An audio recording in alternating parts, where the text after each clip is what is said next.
The studio of The View buzzed with a kind of tension that didn't come around every day. From the moment Joy Behar walked in that morning, brisk and snappy with her coffee in one hand and her notes in the other, the entire crew sensed it, the unmistakable air of a woman ready to spar. Joy thrived on lively conversation and bold exchanges, but today she seemed particularly sharpened, like she had been waiting all week for a guest she could verbally fence with. Even the makeup artist noticed it as she powdered Joy's face.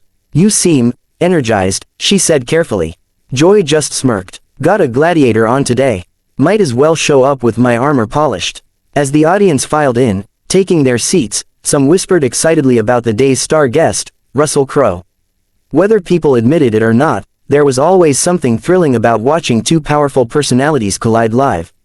In Joy, well, she didn't just collide, she detonated. The countdown began from behind the cameras. 4, 3, 2, the music hit, upbeat and familiar, echoing across the studio as the hosts walked out to applause. Joy waved broadly, flashing her trademark grin. She looked relaxed to the viewers at home, but her co-hosts recognized the intensity simmering just beneath that smile. The first segments rolled by smoothly enough. Light banter, playful teasing, Joy cracking jokes that made the audience laugh and the co-hosts roll their eyes affectionately. But even during the fluff pieces, she kept glancing at the monitor that displayed the rundown, eyes lingering on one line, guest interview, Russell Crowe. Each time she saw his name, her shoulders straightened a little more. Finally, Whoopi gave the cue. "Ladies and gentlemen," she said with a flourish, "please welcome the iconic, the incomparable, the always fascinating, Russell Crowe." The audience roared. Russell emerged with a wide grin, waving confidently, radiating that unmistakable movie star charisma mixed with rugged charm. He shook hands with the hosts and settled into his seat, nodding warmly. "Pleasure to be here," he said, his voice calm yet commanding. They started with safe questions about his latest movie, an action drama about a retired soldier grappling with past choices. Russell spoke eloquently about the film's themes, the audience leaning in, captivated. Joy listened, nodding, letting him talk. But anyone who knew her well could see the moment her smirk returned. The moment she prepared to strike. "So, Russell," she said casually, folding her arms and leaning forward, "you've played some big, intense roles over the years. Do you ever look back and think, maybe that wasn't the best decision?" Russell chuckled, totally unfazed. "I've definitely made choices people questioned," he admitted. Joy pressed harder. "Okay, but what about roles you questioned? Come on, you know Hollywood never lets anyone forget the flops." The audience murmured, sensing the shift. "Oh, I've got regrets like anyone else," Russell replied easily. "I'm human." Joy smiled wider. "Well, speaking of regrets, did you ever rewatch yourself singing in Les Miserables and think, why did I do that?" A quick ripple of laughter moved through the crowd, but the co-hosts exchanged nervous glances. They had seen Joy poke guests before, but today there was an extra edge, like she wanted something specific out of him. Russell tilted his head, amused. "I know some people didn't care for it." "Some," Joy repeated. "Do you want the real number?" The audience gasped and laughed again. It was the bold kind of Joy humor, sharp, teasing, cutting close to the bone.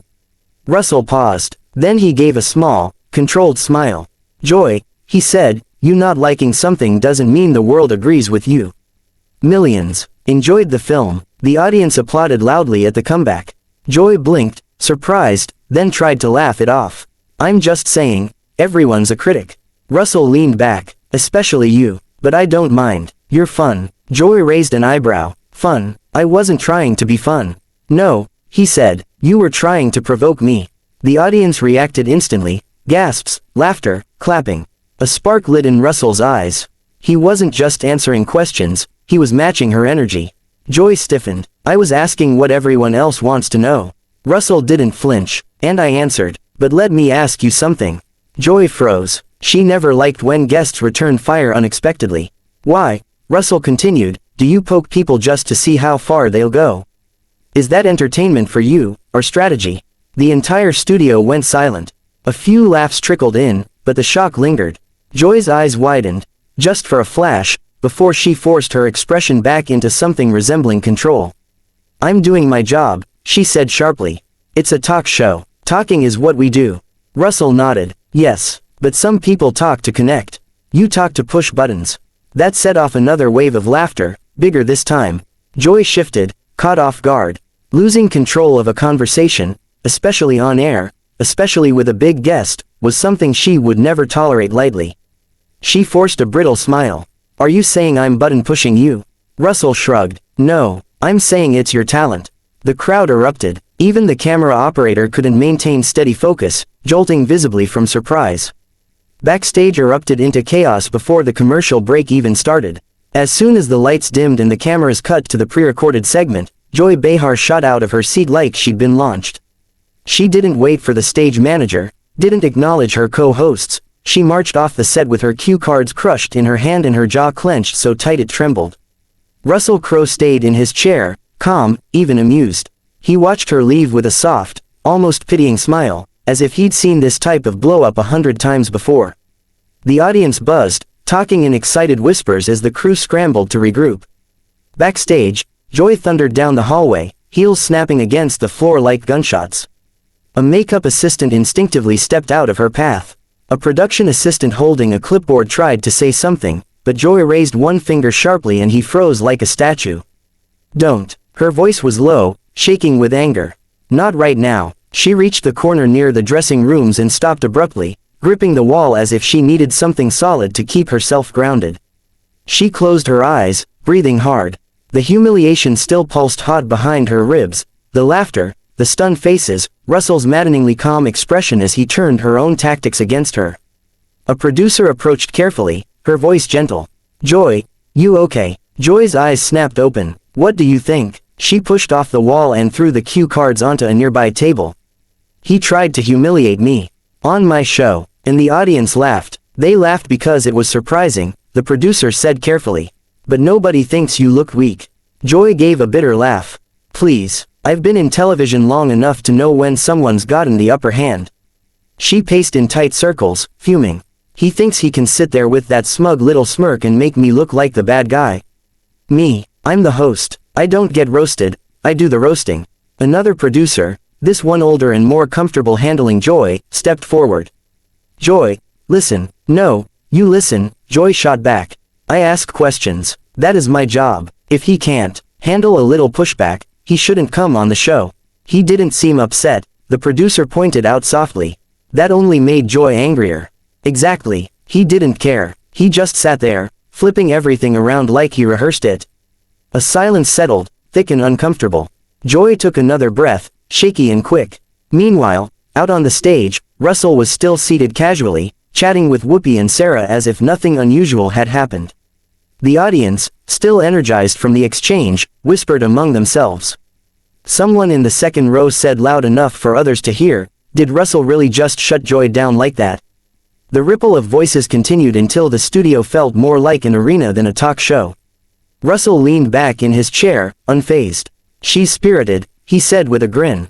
I respect that. Whoopi just stared at him, eyebrows raised. Spirited isn't the word I'd use. In the control room, directors signaled frantically, trying to decide how to handle the return from commercial. One whispered, please tell me Joy's coming back out. Nobody answered. Backstage, Joy had her hands on her hips, breathing hard. I'm not going back out there, she said suddenly. The older producer blinked. Of course you are. You just need a second to. No, Joy repeated firmly. I'm not sitting there pretending everything's fine. I'm not giving him the satisfaction. A younger assistant gulped. Joy, the cameras are coming back in 60 seconds. Joy ran her hands through her hair, muttering, I swear, he thinks he's some kind of gladiator out there. Well, to be fair, the assistant whispered, he did play one. Joy snapped her head toward the assistant. Her glare was so sharp he instantly regretted the joke, stammering out an apology and nearly tripping over a lighting cable. A beat of silence, then Joy started pacing again, faster now, her thoughts spinning out of control. I've interviewed presidents, icons, activists, nobody has ever tried to corner me like that, she said. And the audience, oh God, the audience was eating it up. The older producer held up a hand. Joy, you're the pro, you can recover. Joy shook her head, not from that, not right away. A stagehand jogged over. 30 seconds. Joy turned her back. I'm not going. You have to, the producer insisted. Joy crossed her arms. Let Sarah take over. She loves smoothing things out. Or let Whoopi deal with him. You are the one who started the interview, the producer reminded her. Which only made Joy bristle more. Exactly, and he hijacked it. Another stagehand appeared. 15 seconds. Joy paced faster, muttering to herself. He flipped every line, every joke, every question, and the way he looked at me, like he was amused. Who does he think he is? The older producer stepped in. Joy, if you don't go back, people will think you're rattled. I am rattled, Joy snapped. Congratulations, everyone notices. 10 seconds, the stagehand called. Then the worst possible thing happened. A cluster of backstage crew members broke into whispered conversation. Is Joy coming back out? I don't think she is. Oh my god. Russell Crowe made Joy Behar walk off her own show.